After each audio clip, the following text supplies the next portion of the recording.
मन मगन भया जब क्या गावे, मन मगन भया जब क्या गावे।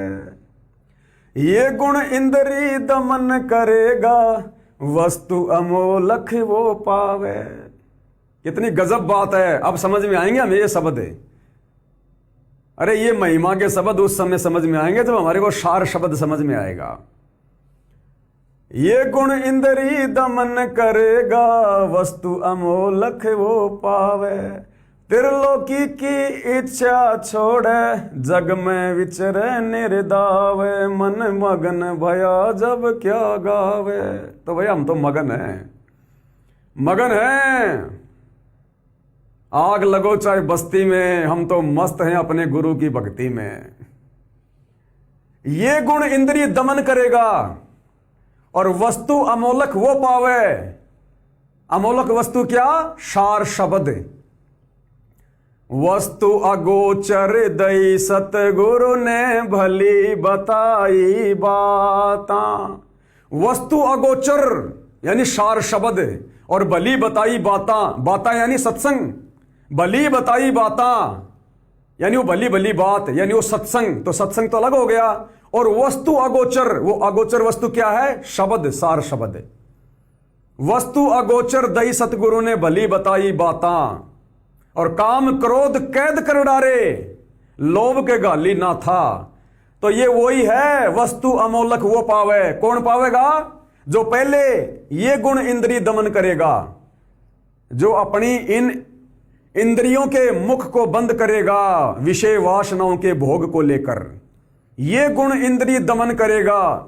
ये गुण, तीनों गुण, सतगुण, रजगुण, तमगुण, ये गुण इंद्रिय दमन करेगा। इन पांचों इन इंद्रियों से विषय विकारों के विषय में सोचेगा भी नहीं। करना तो बहुत दूर है, सेक्स करना तो बहुत दूर है, सोचना भी नहीं है। जब इस प्रकार से भगत गुरु के ज्ञान को आधार बनाकर और ये गुण इंद्रिय दमन करेगा, विषय विकारों से अपने आप को मार लेगा, भाई बहन के रिश्ते हो जाएंगे, या फिर रमेणी करने की सोचेगा भी नहीं। वस्तु अमोलक वो पावे। वो सार शब्द तो उसको मिलेगा, उसको मिलेगा सार शब्द। वो अमोलक वस्तु सार शब्द वो पाएगा। उस पर फिर गुरु दया करेगा, अपनी पहचान करवाएगा। फिर उसको गुरु साथ संगति से जोड़ देगा कि बेटा जा, अब तू योग्य हो गया, चल साथ संगति में। तो उसके लिए पहले क्या करना पड़ेगा? ये गुण इंद्रिय दमन करेगा। और तुम सार शब्द लेकर विषय विकारों के तुम जो हो पक्ष में खड़े हो कि अपनी हद में रह के तो कर सकते हैं। अच्छा, हद में रह के फिर तू जहर पी लेना। ये गुण इंद्रिय दमन करेगा, वस्तु अमोलक वो पावे। सार शब्द का अधिकारी वो होगा। और त्रिलोकी की इच्छा छोड़े, यानी योग गुरु ज्ञान विज्ञान वाणी जीवित ही जग में मरो। इस संसार की कोई इच्छा नहीं होगी उस भगत को। तो साथ संगत वालों को कोई इच्छा नहीं है। अरे आश्रम वाले तो सार शब्द सार नाम लेकर सोना चांदी पहन पहन के अभी तक आश्रम में आ रहे हैं। अरे वाह भाई वाह, काल को सिर पर धारण करके, और तुम कह रहे हो हमें सार नाम मिल गया। त्रिलोकी की इच्छा छोड़े, 3 लोक का राज दे दे तो भी थूक दे उसके ऊपर। और तुम्हारा गुरु 30 साल से चीख रहा है और तुम अभी तक सोना पहनना नहीं छोड़ रहे, चांदी पहनना नहीं छोड़ रहे। जग में विचरे निर्दावे। उसके बाद वो भगत चिंता मुक्त होकर, भय मुक्त होकर संसार में विचरण करेगा। उसको कोई भय नहीं। जैसे हम सत्सेवकों को अब काल का कोई भय नहीं किसी प्रकार का। उंगली का नाखून भी नहीं उतार सकता जब तक गुरु की इन मर्यादाओं में है। और तुम्हारे तो कोऑर्डिनेटरों की कुत्तों वाली मौत हो रही है, कुत्तों वाली मौत। तो असली वस्तु अमोलक सार शब्द कहां है? साध संगत वालों के पास में। आगे क्या कह रहे परमात्मा? देखते जाओ, भक्ति का आनंद ले लो भाई, ये मौका नहीं मिलेगा। अब अगर किसी भगत भाई बहन के मान लो भाई विषय विकार नहीं छूट रहे हैं, तो देखो भाई और बहनों, सबके अपने अपने संस्कार होते हैं। हम कोई अपने आप को बहुत बड़ा मानकर तुम्हें कोई नीचा दिखाने के लिए नहीं बोल रहे ये बातें ना, बिल्कुल भी नहीं। तुम भाई बहनों को समझाने की दृष्टि से कह रहे हैं। नहीं तो हमें क्या मतलब है, हम तो अपनी भक्ति कर ही रहे हैं। तो जो भगत भाई बहन सार नाम भी ले चुके हैं, सार शब्द भी ले चुके हैं, जैसा भी गुरुदेव ने दिया है, और यदि अभी तक वो विषय विकारों से पीछा नहीं छुड़वा पा रहे हैं, अपनी धर्म पत्नी को अपनी बहन नहीं बना पा रहे हैं, काम वासना से पीछा नहीं छुड़वा पा रहे हैं, क्योंकि जब तक काम वासना रहेगी मन अशांत रहेगा, विचलित रहेगा, टपक टपक भक्ति नीचे गिरती रहेगी। तो उन भगत भाई बहनों ने क्या करना है, परमात्मा ने तरीका बताया है। रो अपने गुरुदेव के चरणों में, बगैर रोए, बगैर आंखों से आंसू निकाले परमात्मा दया नहीं करेगा बिल्कुल भी। जब तक आत्मा से नहीं रोओगे, आत्मा से पुकार नहीं करोगे। तो जो भाई बहन विषय विकारों में है, छोड़ नहीं पा रहे हैं और समय निकलता जा रहा है, जब तक गुरुदेव धरती पर हैं मोक्ष का अवसर है, बाद में उम्मीद मत करना। तो अगर विषय विकारों से पीछा नहीं छोड़ पा रहे हो तो परमात्मा ने उसकी विधि बताई है। ऐसे रो भगवान के आगे। पांचों विकार सताते हैं, मन चाहा नाच नचाते हैं। पांचों विकार सताते हैं, मन चाहा नाच नचाते हैं। हे सायब ना बच पाते हैं, माया ने जाल बिछाया है। सत कबीर दवारे थारे पे एक दास भिखारी आया है। भक्ति की, मोक्ष की, सार शब्द की, भक्ति की भिक्षा दे दी जो उम्मीद कटोरा लाया है। ये भगवान आपके चरणों में रो रहा हूं, आत्मा से पुकार कर रहा हूं, परमात्मा भीख मांग रहा हूं। मेरे कटोरे में परमात्मा ये दया की भीख डाल दो, मुझे भी विषय विकारों से दूर कर दो भगवान, मुझे भी शब्द की प्राप्ति दो भगवान। ऐसे भगवान प्रसन्न होगा। ऐसे अगर नहीं छोड़ पा रहे हो तो पवन दास के खिलाफ बोलने से, सात संगति के खिलाफ बोलने से, मन में राग द्वेष रखने से भगवान नहीं, काल तुम्हें और ज्यादा रजोगुण देगा, शतोगुण देगा, तमोगुण देगा और तुम भक्ति मार्ग में नीचे गिरते चले जाओगे। जैसे 10 साल से सतलोक आश्रम वाले सात संगति का विरोध करके पाताल में जा चुके हैं।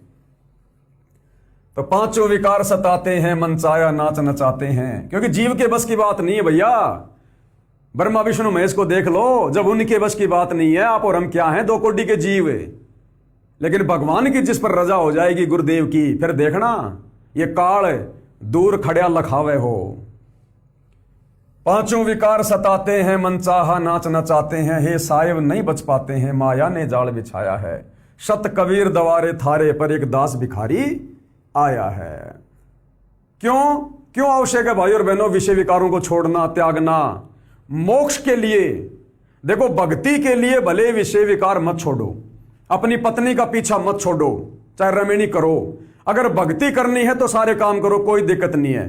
परमात्मा कहते हैं वो भक्ति वाला धन तुम्हारा अलग से जमा होगा और तुम्हारी जो बुराइयां हैं वो तुम्हारे अलग से जमा होंगे। पाप और पुण्य तुम्हारे ऐसे ही बनते रहेंगे।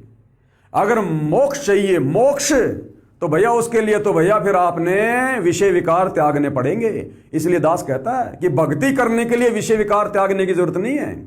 अगर तुम चाहते हो कि मेरे को तो केवल भक्ति करनी है, भक्ति धन जमा करना, यहीं पर रहना काल के लोक में, तो सारे काम करो, कोई दिक्कत नहीं है। उसी रेशियो में परमात्मा तुम्हें लाभ भी दे देगा, हानि भी दे देगा, पुण्य भी दे देगा, पाप भी दे देगा।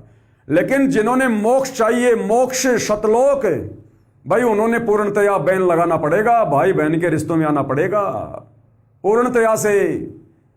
रमणी का विचार दिलो दिमाग से त्यागना पड़ेगा, दिलो दिमाग से, नहीं तो मोक्ष नहीं मिलेगा। काम बिगाड़े भक्ति को, ये परमात्मा की अमरवाणी है, पवन दास की नहीं है मेरे भाई, परमेश्वर की वाणी है। साध वचन पलटे नहीं, पलट जाए ब्रह्मांड। और क्या कह रहे हैं परमात्मा? काम बिगाड़े भक्ति को, यानी जो काम वासना है, काम वासना वो भगत की भक्ति को बिगाड़ देती है, भक्ति को नहीं बनने देती है, मन को अशांत रखती है, विचलित रखती है। और क्रोध बिगाड़े ज्ञान, अगर भगत आवश्यकता से ज्यादा गुस्सा कर रहा है, आवश्यकता से ज्यादा का मतलब क्या है? भाई ठीक है, हम अपने परिवार में रह रहे हैं, बाल बच्चे मान लो ढंग से काम नहीं कर रहे, भक्ति नहीं कर रहे, हल्का फुल्का हम उनको डांट सकते हैं।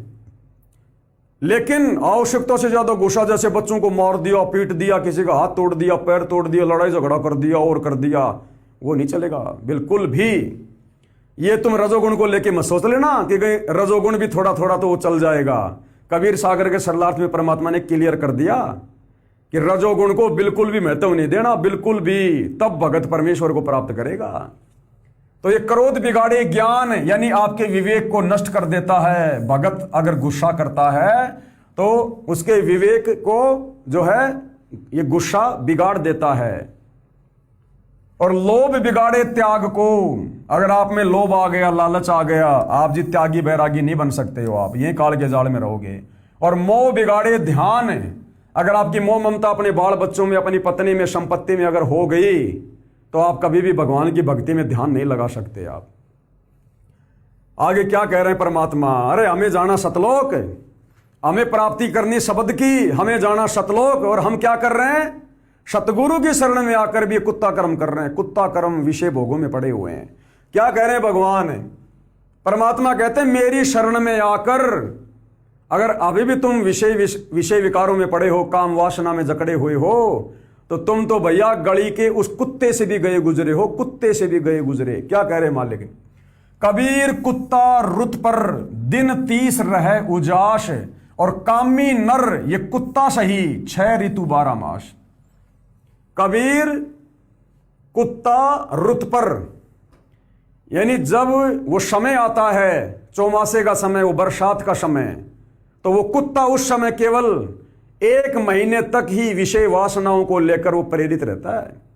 बाकी 11 महीने, अब एक आध निकम्मे तो होते ही हैं, बाकी 11 महीने कुत्ता कभी भी जो है विषय भोग नहीं करता है, बिल्कुल भी नहीं करता है। कबीर कुत्ता ऋत पर दिन 30 रहे उजास, यानी वो काम वासना में रहता है। और कामी नर कुत्ता सही, और इंसान कौन सा इंसान, जो काम वासना में पड़ा हुआ है, पति पत्नी संबंधों में है। कहते हैं वो तो उस कुत्ते से भी गया गुजरा है। 6 ऋतु 12 मास, उसको तो कोई सबर ही नहीं है। वो तो 6 महीने 12 महीने, वो तो सालों साल लगा रहता है गंदगी में नाक रगड़ने। अब ये वाणी भाई और बहनों परमात्मा ने संसार के लिए कही है, संसार के लिए, कि संसारिक जो व्यक्ति हैं वो भी अगर इस प्रकार से अगर विषय वासनाओं में पड़े हुए हैं तो वो तो उस कुत्ते के समान है। और भक्ति मार्ग में आने के बाद अगर भगत भी इसी रास्ते पे चल रहा है तो वो तो उस कुत्ते से भी गया गुजरा है, कुत्ते से भी बदतर। इसलिए परमात्मा कहते हैं अगर मुक्ति चाहिए, मोक्ष चाहिए, असंख्य युगों के बाद बिल्ली के भाग का छिक्का टूटा है, तुझे मनुष्य जन्म मिलना, कलयुग की बिचली पीढ़ी, मोक्ष का प्राइम टाइम, तत्वदर्शी संत की शरण। नालायक, अभी भी तेरी समझ में नहीं आ रही क्या? अभी भी तेरे को वो आडमास का शरीर अच्छा लग रहा, तेरे को उसी में वो रस दिखाई दे रहा है। इसलिए परमात्मा कहते हैं भाई बहन के रिश्ते बनाने पड़ेंगे अगर मोक्ष चाहिए तो, वरना बात नहीं बनेगी। जबरदस्ती परमात्मा नहीं छुड़वाएगा, ज्ञान दे दिया। कबीर कुत्ता रुत पर दिन 30 रहे उजास, और कामी नर कुत्ता सही 6 ऋतु 12 मास। अब देख लो भाई, सतगुरु रामपाल जी की संगत में कितने भगत भाई बहन अभी ये कुत्ते वाला काम कर रहे हैं, जो अभी भी शारीरिक संबंधों में है, पति पत्नी व्यवहार में है, हस्त मैथुन करता है, औरतों पर गंदी नजर रखता है, या किसी भी प्रकार से अपने वीर्य का नाश करता है। देखो शौपन दोष होना एक अलग बात है, रात्रि में अगर शौपन दोष हो जाता है तो उसमें भगत को कोई दोष नहीं है। लेकिन जागृत अवस्था में यदि विषय वासनाओं से प्रेरित होकर अपने बीज का नाश करता है, वो कुत्ता है, कुत्ता। ये भगवान की वाणी है भाई, देख लो। तो देख लो, अभी आप सतगुरु रामपाल जी से नाम लेकर भगत हो, या फिर अभी भी आप कुत्ते वाली श्रेणी में हो। और कुत्ता भाई कभी सतलोक नहीं जा सकता। कुत्ता कर्म करते करते भगत कभी सतलोक नहीं जा सकता। सतलोक में तो हंस जाएगा, हंस, क्योंकि हंस कभी भी घोगे नहीं खाता, मांस नहीं खाता, अर्थात बुराई नहीं करता, मोती चुगता है। तो परमात्मा को तो चाहिए हंस, बगुले नहीं चाहिए। और क्या कह रहे हैं भगवान, हे परमात्मा, ऐसी ऐसी अजब गजब वाणियां, बाई हरि सुमरे सो हंस कहावे, काम करो दी कागरे। हरि सुमरे सो हंस कहावे, काम करो दी कागरे। भवरा न भर में विष के बण में, चल बेगमपुर बागरे, चल बेगमपुर बागरे। और बात तेरे काम न आवे, संतों शरण लाग रे। के सोवे गफलत में बंदे, जाग जाग नर जाग रे, जाग जाग नर जाग रे। भाई हरि सुमरे सो हंस कहावे। जो अपने सतगुरुदेव भगवान की मर्यादा में रहकर विषय विकारों से दूर हटकर भक्ति करेगा, कहते वो हंस है, वो भगत है। यानी निर्विकार आत्मा को हंस कहा जाता है और विकारी आत्मा को बगुला कहा जाता है। तो जो भाई बहन निर्विकार होते जा रहे हैं, पति पत्नी के संबंधों से भाई बहन के संबंधों में आ चुके हैं, यानी काम वासना से दूर हो चुके हैं, वो हंस की श्रेणी में हैं। और जो अभी भी शोर की तरह नाक रगड़ रहे हैं, वो बगुले की श्रेणी में हैं, चाहे सार नाम चाहे सार शब्द ले रखा हो। भाई हरि सुमरे सो हंस कहावे, कामी और करोदी काग रे। जो काम वासना में पड़ा है वो तो क्या है, काग, वो तो कौवा है, कौवा। जैसे कौवा लैट्रिन भी खा लेता है, तो विषय विकार भगत के लिए लैट्रिन है, लैट्रिन। और भंवरा ना भर में विष के बन में। भंवरा तो भैया फूलों के बीच में बैठकर सुगंध लेता है, वो विषय विकारों के जंगल में नहीं भटकता। तो जो अच्छा भगत होता है, नेक भगत होता है, जो हंस होता है, वो कभी भी विषय विकारों के जंगल में डुबकी नहीं लगाता। भंवरा ना भर में विष के बन में, ये विषय विकार काम वासना, ये तो विषय विकारों का जंगल बताया भगवान ने, विषय विकारों का जंगल। और चल बेगमपुर बाग रे। इस प्रकार हंस बनकर बेगमपुर जाएंगे, जहां कोई गम नहीं, सतलोक में। और कितनी प्रकार से देखो भगवान ने, हर प्रकार से हमारी आंखें खोलनी चाहिए, हर प्रकार से। स्त्री भोग यानी काम वासना की क्या कीमत चुकानी पड़ती है, इब्राहिम सुल्तान के जीवन से समझ में आएगा। एक शब्द हम बहुत सुनते हैं बार बार, लेकिन हमने कभी विचार नहीं किया कितना गहरा अर्थ है एक एक शब्द का। ये सूक्ष्म वेद की वाणियां है गरीबदास जी के, सूक्ष्म वेद की। ये देखने और पढ़ने में बहुत साधारण है, लेकिन एक एक शब्द में गहरा गहरा रहस्य है। क्या कह रहे परमात्मा, एक घड़ी से जा पे सोई, एक घड़ी से जा पे सोई, एक घड़ी से जा पे सोई, मेरे तन का चाम उड़ाना, भाई शब्द शब्द बखाना। मेरे तन का चाम उड़ाना, भाई शब्द शब्द बखाना। कितनी गहरी वाणी है। कबीर परमात्मा इब्राहिम सुल्तान के बाग में, जहां पर वो 9 लखा बाग में और शेज लगाकर सोया करता था, अपनी रानियों के साथ मौज मस्ती करता था, आनंद मनाता था। 16,000 औरतें थी। तो एक दिन परमात्मा उसकी आंख खोलने के लिए, उसको जगाने के लिए, नींद से, अज्ञान वाली नींद से, परमात्मा बांदी का रूप बनाकर उसकी सेज बिछाई और फिर परमात्मा जाकर लेट गए औरत रूप में, बांदी रूप में। और परमात्मा वहां पर कितनी देर सोए, एक घड़ी में 24 मिनट होती हैं। 24 मिनट मात्र परमात्मा इब्राहिम सुल्तान की उस सेज पे, उसके बेड पे सोए। और जब इब्राहिम आया और देखा कि ये बांदी नौकरानी और राजा की सेज पर, कोड़ा हाथ में था, 3 कोरडे मारे, परमात्मा की खाल भी साथ में आ गई। परमात्मा कहते हैं वो इतना हट्टा कट्टा, इतना जवान था, अगर घोड़े को मार देना घोड़ा नीचे गिर जाए। और परमात्मा पे बांदी रूप में 3 कोरडे मारे। पहले तो परमात्मा ऐसे रोए कि जैसे बहुत ज्यादा दर्द हो गया, फिर हंसने लगे। इब्राहिम समझ गया बात कुछ न कुछ और है। हाथ पकड़ के बोला, बांदी तू रोई वो तो मुझे समझ में आ गया कि तेरे कोई दर्द हुआ होगा, तू हंस किस लिए रही है? औरत तो हंस ही नहीं सकती है कोरडे खाने के बाद, मर जाएगी। तब परमात्मा ने कहा था, नालायक निकम्मे आदमी, मैं हंस इसलिए रहा हूं, मैं रोया इसलिए कि मैं तो तेरी इस गंदी सेज पर मात्र 1 घड़ी सोया, 24 मिनट, और जिसकी सजा क्या मिली, 3 कोरडे। और नालायक तू तो इस सेज के ऊपर रोजाना अपनी रानियों के साथ में सोता है, काम वासना का गंदा खेल खेलता है, स्त्री भोगता है। मैं ये सोच रहा हूं तेरे साथ क्या होगा, उसका क्या हाल विधाता जो सोवे दिवस और राता। अरे तेरा क्या होगा जो तू दिन रात सोता है इस गंदी सेज पर, बाकी वैसे तो भाई और बहनों हम सत्सेवक भी सो रहे हैं, हम सत्सेवक भी तो सोते हैं। वैसे सामान्य सोने के लिए नहीं कहा परमात्मा ने। उस सेज के ऊपर सोकर जो विषय वासनाओं का गंदा खेल खेलता है उसके लिए भगवान कह रहे हैं कि नालायक, तू कितना काल की जकड़ में जड़ता जा रहा है, तेरे साथ क्या होगा। मैं तो खाली तेरी सेज पे सोया था, आराम कर रहा था, मैंने कोई विषय वासना का खेल नहीं खेला। और तू तो इस गंदी सेज पर रोजाना विषय वासनाओं का गंदा खेल खेलता है। सोच तेरे साथ क्या होगा। तो जो भगत भाई बहन सतगुरु रामपाल जी के भगत भी कहलाते हैं, सार नाम सार शब्द ले रखा है और रोजाना उस गंदी सेज पर काम वासना का खेल खेल रहे हैं। ये शब्द कौन से दिन के लिए दिए भगवान ने, ये वाणियां कौन से दिन के लिए बोली थी। अरे हम भक्तों को जगाने के लिए या फिर गधों को जगाने के लिए। हम तो गधे से भी गए गुजरे, समझ ही नहीं रहे परमात्मा के उस पर्यटन को।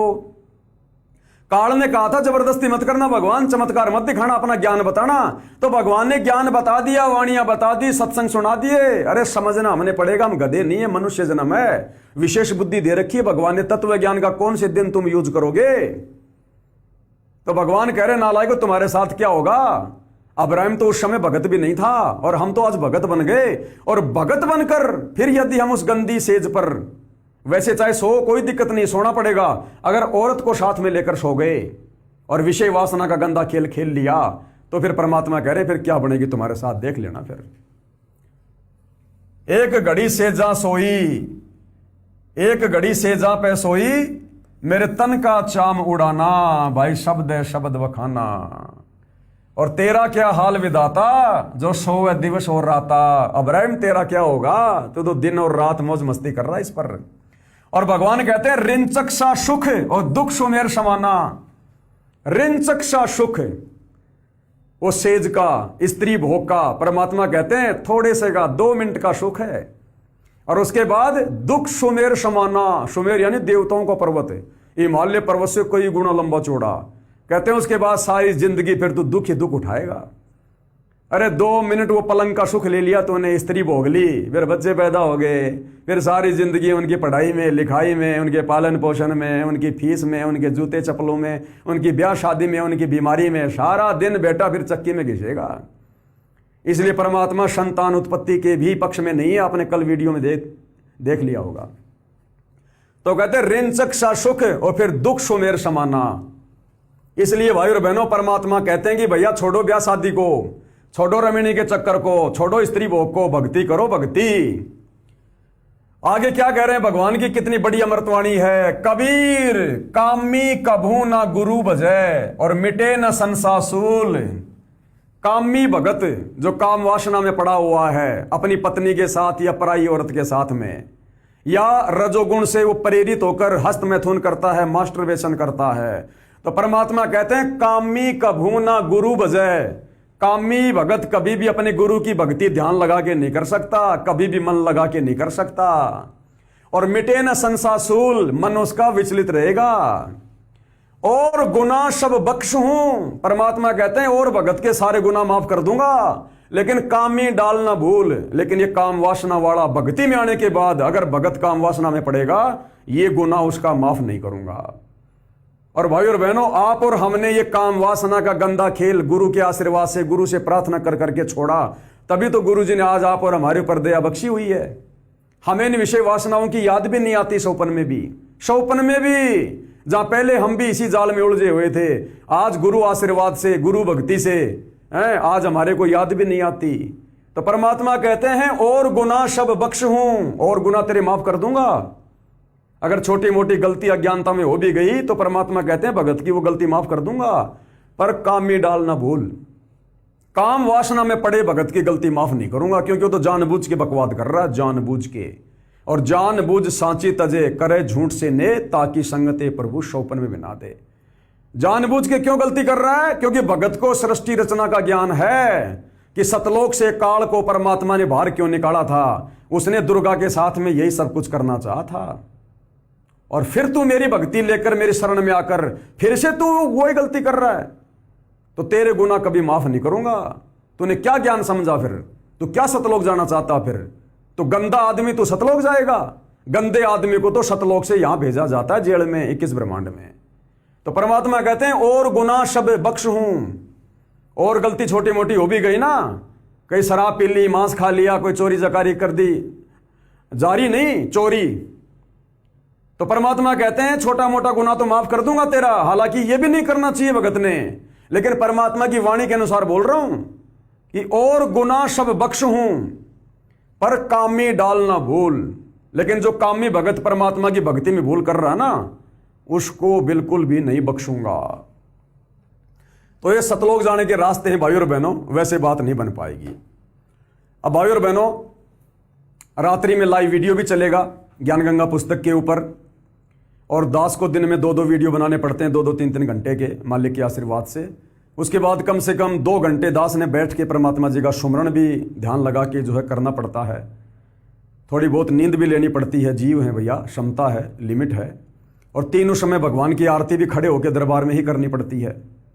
तो दास को तो भाई और बहनों 10 मिनट का भी फालतू का समय नहीं मिलता, 10 मिनट का भी।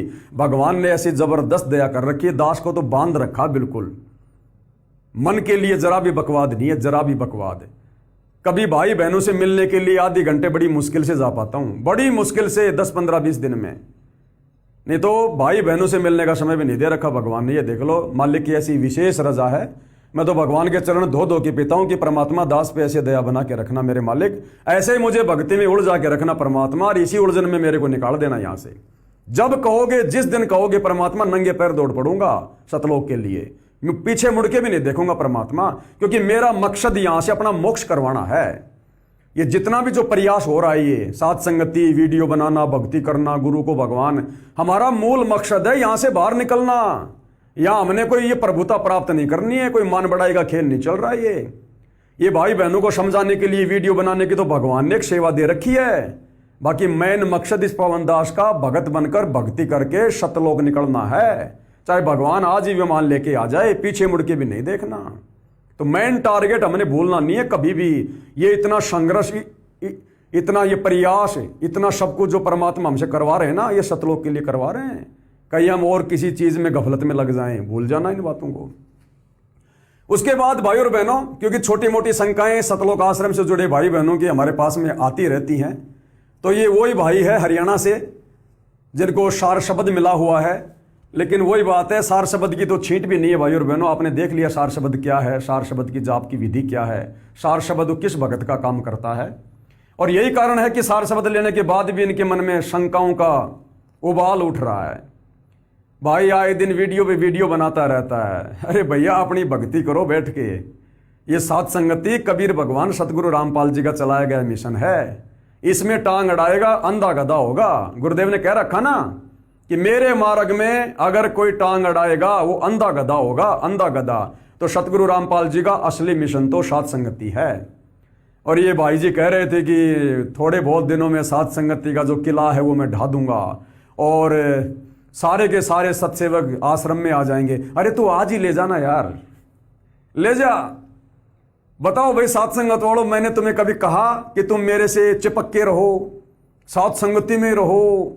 मैंने कभी कही ये बात है? मैं तो हमेशा कहता हूं कि मुझ पवन दास को देख के मत चलना, मुझ पवन दास के पीछे मत चलना, बिल्कुल भी 1% भी। अगर मैं कोई गुरु ज्ञान आधार से बात बताता हूं तो स्वीकार करना। और गुरुदेव के आते मैंने तो सभी भाई बहनों को फ्री कर दिया था कि जाओ भाई, अब तुम्हारा बाप आश्रम में आ चुका है, आज जाओ चाहे कल जाओ, मेरे से पूछने की भी जरूरत नहीं है। कोई जा ही नहीं रहा, मैं क्या करूं भाई? ये किला छोड़ के कोई जा ही नहीं रहा, ये किला ढह ही नहीं रहा। 11 साल हो गई, बड़े बड़े तुर्रम खाए ढाने के लिए, हथियार लेके आए, कानून का सहारा लिया, गुरुदेव भगवान का सहारा ले लिया, जेल में जाके मुकदमा करवा दिया, तो भी ये किला कोई ढा नहीं पा रहा। भाई साहब कह रहा है कि मैं और 5-10 वीडियो बनाऊंगा, उसमें किला ढह जाएगा। चल ढा दे यार, हम भी टेंशन फ्री हो, हम भी बैठ के घर भक्ति करें यार। फिर ना वीडियो बनाने पड़ेंगे, ना कुछ ये भोंकना पड़ेगा, ना चिल्लाना पड़ेगा। ढा दे मेरे भाई, जल्दी से ढा दे। तो ये हाल है भाई और बहनों। तो परमेश्वर के यथार्थ मिशन सात संगति में यदि कोई रोड़ा अटकाएगा वो अंधा गधा है, अपने कर्म फोड़ सकता है। ये सात संगति भगवान का मिशन है, पवन दास का नहीं है। पवन दास ने कोई यहाँ गुरु नहीं बनना, कोई आश्रम नहीं खोलना। पवन दास ने भगत बन के भक्ति करके यहाँ से पार होना मेरे भाई। तभी परमात्मा ने सच्ची नीयत देखकर अपना आशीर्वाद बना के रखा हुआ है। अगर मेरे मन में भी राग द्वेष आ गया, चाहे इस भाई के प्रति भी, तो भी परमात्मा ठोकर मार देगा। मेरे जैसे 60 है यहाँ पर। तो भाई और बहनों, हमने अपनी हद में और मर्यादा में रहकर परमेश्वर की महिमा करनी है, भक्ति करनी है। और इस भक्ति मार्ग पर वो मालिक कहते हैं ना कि भक्ति बीज बिन से नहीं आए पड़े सो झोल। तो मैं तो बार बार कहता हूं, पवन दास की तरफ से किसी को कोई बाउंडेशन नहीं है। आश्रम में अपने गुरुदेव के पास आज जाओ, कल जाओ, कोई दिक्कत नहीं है। सारे चले जाओ, कोई दिक्कत नहीं है। मेरा बुद्धि विवेक, मेरी भक्ति, मेरा संघर्ष मेरे काम आएगा। ये देखा देखी का मार्ग नहीं है। तो यहां कोई किसी को बांध के नहीं रखा जाता है। ना हम किसी के कोई काउंट करते कि सात संगति में 2000 हैं या फिर 20,000 हैं या फिर 2 लाख हैं। हमें नहीं पता कौन कौन सात संगति में जुड़ा है, कौन कौन नहीं जुड़ रहा है। हम किसी का बायोडाटा नहीं रखते, हम किसी का फार्म भर के नहीं जोड़ते सात संगति में। जिसको अच्छा लगता है आ जाता है, जिसको नहीं समझ में आता है वापस चला जाता है। ये तो परमेश्वर का मार्ग है भाई, जो जैसा समझेगा वैसा पाएगा। हम यहाँ ठेकेदार नहीं है किसी के भी। हम तो हमारे सदगुरु के प्रति निमित्त होकर सेवा कर रहे हैं और अपनी भक्ति कर रहे हैं। इतना है काम, हमारे से ज्यादा नहीं है। तो भाई और बहनों, परमात्मा जब तक दया करेंगे, जब तक परमेश्वर अपने बच्चों तक सत संदेश से भिजवाएंगे, दास बिल्कुल उनकी सेवा में, उनका गुलाम, उनका नौकर खड़ा हुआ है। मेरी क्या औकात अगर सतगुरु अगर आगे खड़ा करेगा तो। और बाकी आज मैं कोशिश कर रहा था कि भाई की 4-5 शंकाएं थी, और अगर शंका समाप्त हो जाती तो ये अपना सार नाम का जाप भी अच्छे से कर लेते। लेकिन मुझे दुख है कि मैं भी 2 कोटि का जीव हूं, मेरी भी एक क्षमता है, लिमिट है। रोजाना दिन में, क्योंकि कम से कम 2-2.5 घंटे की तो हमारी आरती हो गई, बोल के करनी पड़ती है मालिक की दया से। फिर शब्द भी गाते हैं आरती के बाद में। उसके बाद कम से कम सुबह शाम 2 वीडियो बनते हैं 2-2 घंटे के, 4 घंटे वहाँ बोलना पड़ता है। और बाकी फिर भगवान की भक्ति भी है, सेवा भी है। तो दास की भी एक लिमिट है, एक क्षमता है। तो बाकी सोच रहा था कि आज काम हो जाए पूरा, लेकिन आज पूरा कंप्लीट काम नहीं हो पाया। तो भाई की जो 2-4 शंकाएं हैं उनको और अपन कल क्लियर कर देंगे मालिक के आशीर्वाद से। उसके बाद इनकी मौज, इनकी मर्जी, ये भक्ति करना चाहें ना करना चाहें, ये बकवाद करना चाहें ना करना चाहें, इनके ऊपर इनकी मर्जी है। हमें किसी से कोई द्वेष नहीं करना है। और ज़्यादा ध्यान भी मत दो भाई और बहनों इन बातों पे। देखो काल है, परमात्मा कहते हैं जब तक हम इस काल के लोक में हैं, काल भी अपना पूरा प्रयास करेगा। वो हर कदम पे रोड़ा अटकाने की कोशिश करेगा, हर कदम पे, क्योंकि उसका भोजन उसके मुख से जा रहा है। अब एक बात बताओ, हर कोई भगत साथ संगति के पीछे क्यों पड़ा है? जैसे हर साधु संत महात्मा, हर व्यक्ति हमारे गुरुजी के और उनके पंथ के पीछे क्यों पड़ा हुआ है? और दुनिया में इतने बाबा, इतने पंथ हैं, इतनी भक्ति है, उनके बारे में कोई नहीं बोलता। ले दे के हमारे गुरुजी के ऊपर बात करेंगे, हमारे गुरुजी की भक्ति पे बात। क्यों? क्योंकि काल को पता है कि जीव निकलेंगे तो यहां से निकलेंगे, बाकी तो सब काल की हद में है। और अब ये सतलोक आश्रम वाले भाई बहन, गुरु का परिवार, ये केवल सात संगति के पीछे पड़े हैं। अरे गुरु का परिवार कितने कुक्रम कर चुका है 11 साल में, तुम्हें याद नहीं है क्या? गिनाते गिनाते हमारा थूक सूख गया। आए दिन बकवाद करते रहते हैं, वो भक्ति विरुद्ध कार्य करते रहते हैं। सबकी मर्यादा जो है तोड़वा रखी है। गुरुजी ने बड़े लड़के की नो एंट्री कर रखी है। अरे उनके ऊपर भी बोल के दिखा दे 1-2 शब्द। नहीं बोल पाएगा मेरे भाई, क्योंकि काल कभी भी अपने वालों के खिलाफ नहीं बोलने देगा। जहां से काल की खुराक जो है बंद हो रही है, वहां पे काल भक्तों को प्रेरित करेगा। तो भाई अभी थोड़ा काल प्रेरित है। आप और हम सत्सेवकों को तो पता भाई और बहनों किसकी क्या स्थिति है, कौन कितना पानी में है, किसकी भक्ति चल रही है, किसकी नहीं चल रही है। क्योंकि गुरुजी ने हमें थर्मामीटर दे रखा, हमारे को पैमाना दे रखा है। कैसे? जैसे कौन भगत संसार में और मोक्ष वाली भक्ति कर रहा है, इस बात को जानने का सीधा सा फॉर्मूला है। यानी कौन भगत शास्त्र अनुकूल साधना कर रहा है, कौन सत भक्ति कर रहा है, सीधा सा फॉर्मूला है। क्या? जो व्यक्ति संसार में सतगुरु रामपाल जी का भगत नहीं है, वो व्यक्ति वो शास्त्रों के विरुद्ध साधना कर रहा है, वो मोक्ष वाली भक्ति नहीं कर रहा। बस सीधा सा फॉर्मूला। कोई कहे कि मैं कर रहा हूं, तो उसे वाद विवाद करने की जरूरत नहीं है। उसको बोलो भैया आपके गुरुजी कौन है, वो बोलेगा आसाराम जी, तो समझ जाओ कि ये फालतू का आदमी है। इसी प्रकार भाई और बहनों, कौन भगत वर्तमान में मोक्ष वाली भक्ति कर रहा है, कौन भगत वर्तमान में वास्तव में मर्यादा में है, कौन भगत वास्तव में गुरु को भगवान मान के सतलोक जाने के लिए संघर्ष कर रहा है? सीधा सा फॉर्मूला है भैया। सात संगति से जुड़े हो क्या? ना ना ना, मैं तो आश्रम में जाता हूं, तो छोड़ दो, रिजेक्ट है, रिजेक्ट। जो सात संगति से नहीं जुड़ा है जो सात संगति वाली भक्ति क्रिया गुरु को परमेश्वर मानकर नहीं कर रहा है, वो मोक्ष के लिए प्रयत्न नहीं कर रहा है। उसका मकसद और ही कुछ है। वो सांसारिक इच्छाओं में जकड़ा हुआ है, वो काम क्रोध लोभ मोह अहंकार में जकड़ा हुआ है। उसका टारगेट अभी मोक्ष प्राप्ति नहीं है। तो ऐसे लोगों के साथ में ज्यादा थूक बिलोना ठीक नहीं है, क्योंकि आप और हमारे समय और श्वासों की कीमत है, इन भाइयों के श्वासों और समय की कीमत नहीं है। ये आपको अच्छे से पता है। तो कल कुछ 2-4 शंकाएं भाई की हैं, परमात्मा दया करेंगे, समय मिलेगा तो दिन में 1 बजे लाइव आकर चर्चा करेंगे। बाकी ज्ञान गंगा पुस्तक के ऊपर वीडियो जारी हैं और 21 जून 2026 से बहुत ही महत्वपूर्ण पुस्तक है पूज्य गुरुदेव भगवान की, कबीर बड़ा या कृष्ण। बहुत बढ़िया परमेश्वर ने ज्ञान छुपा के रखा हुआ है, विशेषकर जगत वाले भाई बहनों के लिए। आप और हम देखेंगे तो हमारा भी रिवीजन होगा और हमें अच्छे से बहुत सारी चीजें समझ में आएंगी। तो भाई और बहनों, आज के इस वीडियो में पूज्य गुरुदेव भगवान के आशीर्वाद से केवल इतना ही। ये 3 वीडियो